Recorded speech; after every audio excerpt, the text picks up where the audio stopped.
What is your name, your band, and what position are you running for? My name is Sena Michelle Davis Yesslith. My band, Miccosukee Band, Hobutta Clan, and I'm running for chief candidate for Seminole Nation. Where did you grow up, and tell us a little bit about your family? I actually grew up just less than half a mile around the corner. I'm local. Grew up here in Seminole County. Went to Varnum Schools just down the road. My family is all from around here. I think when I was 12, we moved to Bristow, which is just little further now, north of Stroud. That was a big cultural shock there. And then came back here after my eighth grade year and finished out. I actually graduated from Varnum Schools, but I grew up at Hidgety Church. My junior high years and early into my high school years, went to Gar Creek with my dad. Just mainly all my family's from around here, and I grew up running the creeks just down the road, the rivers, all this area here. Tell us a little bit about your education and your experience. My education. So I went to Bacone College after high school. That was a real experience of my first time having a tribal member tell you or make promises of scholarships. Went to softball and basketball, didn't get what I was supposed to get. And then I was there. Then unfortunately, and I'd say unfortunately, but fortunately, I did become a young mother. And so I came home, went there, was home here for the next 4 years, working around here, had my son. My sister, my younger sister, had actually gone to high school. And at that time, my dad had asked had talked to me about going to college to be able to provide a better life for my son. And after much hesitation and thought about it, I decided to go to high school.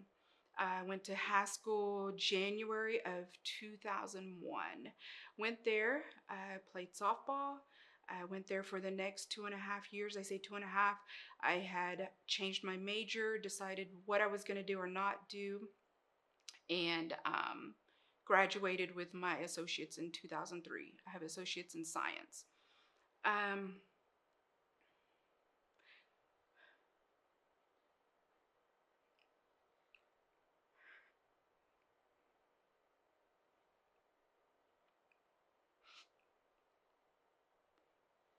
so I started my bachelor's, but my dad passed away three weeks before my associates.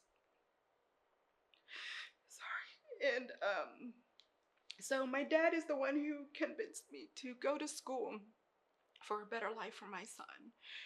My son at the time was 4, lost his only dad he had known. And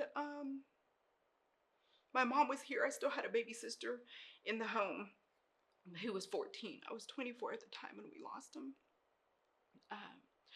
So I had planned on staying. I got a year in and I got sick. But my mom had my son. So during my associates in my last year, I had applied for city housing. And I actually got city housing twice, but my dad convinced me not to take my son. So I'm glad I didn't, because at least my son got that time with my dad. And so at the time, my current husband now, is my boyfriend then. And I decided to come home. I come home with my mom and my son and my sister. Losing my dad was a really devastated time for all of us. My sister was only 14, and we were dealing with, so I'm putting a lot of things out there, but we were dealing with depression and suicide, and just my mom was struggling, and my son was home with her. So I decided to come home and help them. Came home. During my summers, in my 2 years, I actually worked with the Seminole Nation Casino. So I came home and got a job with Creek Nation Casino at that time. And then my boyfriend, we ended up getting pregnant, and I had convinced him to stay to do his 4 year, and said one of us had to finish. And he was closer than I was. I was a year in.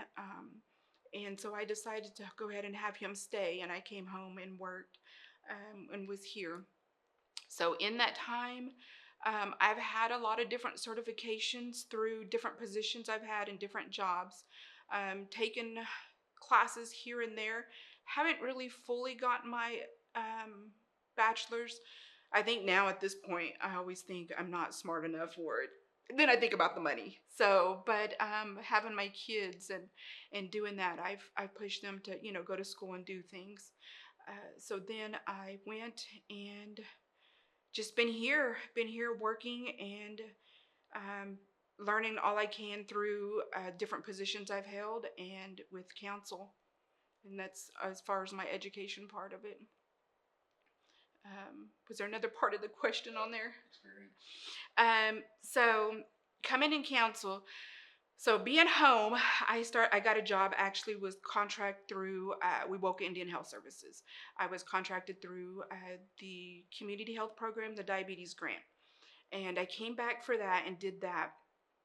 Um, while I was here, being working at Wewoka, I had a lot of tribal members I would speak to and a lot of different people within the clinic itself. Uh, I had came back. I had asked to get my lifeguarding certification to be able to help with our elders in the program. While I was here, I did start the walking program and a water aerobics. I actually got lifeguard certified through Seminole State, and at the time, I think I was 26 or 7. Let me tell you, going and doing a lifeguard certification at that age after having 2 kids and not really doing anything but playing co-ed softball around here, I did finish. I wasn't the oldest, but I finished. And so with the diabetes grant, I became more educated in diabetes. My mom actually was a nurse at the clinic and was a CHR years prior to that. So growing up, diabetes education, cutting out all the foods, EMT, she was EMT certified, knowing all the different